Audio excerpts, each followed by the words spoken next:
ডাকো।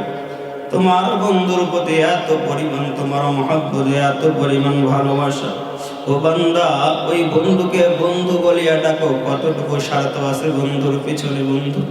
কিন্তু আমি রব্বে কারীম তোমার জন্ম থেকে মৃত্যু পর্যন্ত, এমনকি মৃত্যুর পরও যে রব্বে কারীমের দরবারে তুমি দাঁড়াইবা, সব ক্ষেত্রে আমি রব্বুল আলামিনের দয়া তোমার সাথে, আমি রব্বে কারীমের মায়া তোমার সাথে লেগে আছে।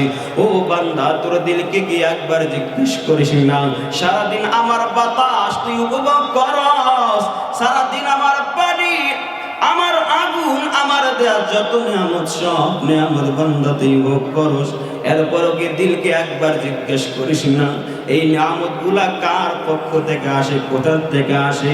এগুলো যদি সাধারণ দুনিয়ার মানুষের কাছে এই বাতাসটা কিনতে হইতো, কি পরিমাণ টাকার দরকার হইতো, কি পরিমাণ অর্থের দরকার হইতো।